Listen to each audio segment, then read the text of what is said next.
नमस्कार, बहुत स्वागत है आपका विंध्या टाइम्स में। हाजिर हुए दोपहर तक की दो बड़ी खबरों को लेकर बात कर लेते हैं। पहली खबर की, जहां भिंड में गुरुवार की रात एक बड़ा सियासी फेरबदल लेकर आई। भिंड विधानसभा सीट से समाजवादी पार्टी के टिकट पर चुनाव लड़ रहे रवि सेन जैन अचानक कुछ घंटे के लिए लापता हो गए, लेकिन जब वह वापस लौटे तो उन्होंने यह कहकर सभी को चौंका दिया कि वह अपनी मूल पार्टी यानी कि बीजेपी में वापस आ गए हैं। दरअसल इस घटनाक्रम की शुरुआत गुरुवार की दोपहर के बाद हुई। समाजवादी पार्टी ने रवि सेन जैन को भिंड विधानसभा से प्रत्याशी बनाया था। रवि सेन जैन बीजेपी से बगावत करके समाजवादी पार्टी में शामिल हुए और समाजवादी पार्टी का टिकट भी लेकर आ गए। रवि सेन जैन ने बकायदा पार्टी का कार्यालय खोला और चुनाव प्रचार भी शुरू कर दिया। रवि सेन जैन के समाजवादी पार्टी में जाने की वजह से बीजेपी को जैन समाज और यादव समाज के वोट का नुकसान दिखाई देने लगा।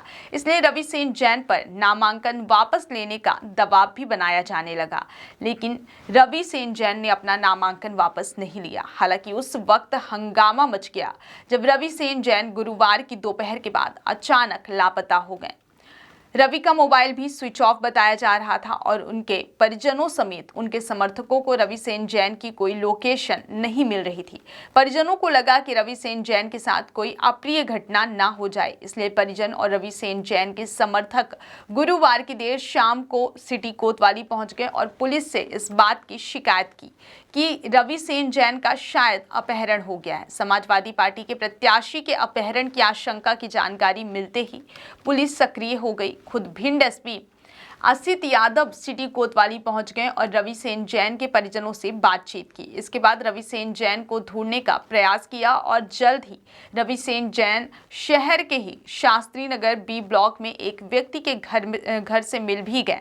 रवि सेन जैन को सिटी कोतवाली लाया गया। यहाँ मीडिया ने जब रवि सेन जैन से सवाल किया कि वह कहाँ चले गए थे, तो उन्होंने कहा कि इसका जवाब वह बाद में देंगे, लेकिन इसके साथ ही उन्होंने इस बात का ऐलान भी कर दिया कि वह अपनी मूल पार्टी यानी कि बीजेपी में वापस आ गए हैं। रवि सेन जैन के यह बयान देते ही उनके पास ही खड़े हुए समाजवादी पार्टी के जिलाध्यक्ष नीरज यादव ने रवि सेन जैन पर भड़कना शुरू कर दिया।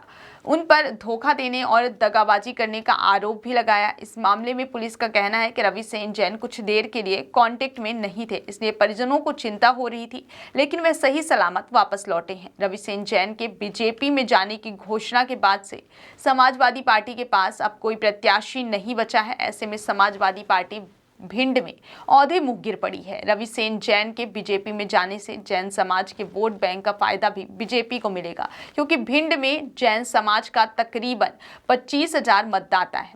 कुल मिलाकर भाजपा ने एक सोची समझी रणनीति के तहत समाजवादी पार्टी को मतदान से पहले ही धूल चटा दी है। बात करते हैं दूसरी बड़ी खबर की, जहां मध्य प्रदेश विधानसभा चुनावों के लिए अब महज 15 दिन का ही समय बचा हुआ है।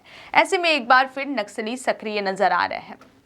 बालाघाट जिले की लांजी थाना के अंतर्गत आने वाले ग्राम भक्कू टोला में गुरुवार शुक्रवार की दरमियानी रात्रि नक्सलियों ने एक बड़ी घटना को अंजाम दिया है। गांव के पूर्व सरपंच शंकर लाल को पुलिस का मुखबिर बताते हुए नक्सलियों ने गोली मारकर हत्या कर दी है। घटना की पुष्टि बालाघाट के एएसपी विजय डावर ने की है। पुलिस से मिली जानकारी के अनुसार ग्रामीण की हत्या गांव के स्कूल चौक के पास लाकर गोली मारकर कर दी गई है। मौके पर नक्सल पर्चे भी मिले हैं। घटना के पीछे किस दलम का हाथ है, फिलहाल इस पूरे मामले की जांच की जा रही है। चुनाव के चंद दिनों पूर्व हुए इस घटना के बाद सर्चिंग तेज कर दी गई है। इस घटना के बाद पुलिस एक्टिव हो गई है। प्रदेश के 230 विधानसभा क्षेत्रों के लिए मतदान 17 नवंबर को सुबह 7 से शाम 6 बजे तक होगा। नक्सल प्रभावित बालाघाट, मंडला और डिंडोरी जिले के कुछ विधानसभा क्षेत्रों में मतदान सुबह 7 से दोपहर 3 बजे तक होगा। भारत निर्वाचन आयोग ने इस संबंध में अधिसूचना जारी कर दी है। प्रदेश के नक्सल प्रभावित बालाघाट जिले के बैहर, लांजी और परसवाड़ा के सभी मतदान केंद्र, मंडला जिले के बिछिया विधानसभा क्षेत्र के 47, मंडला विधानसभा क्षेत्र के अंतर्गत आने वाले 8 और डिंडोरी जिले के विधानसभा क्षेत्र डिंडोरी के 40 मतदान केंद्रों पर सुबह 7 से दोपहर 3 बजे तक ही मतदान प्रक्रिया चलेगी। बहुत बहुत धन्यवाद।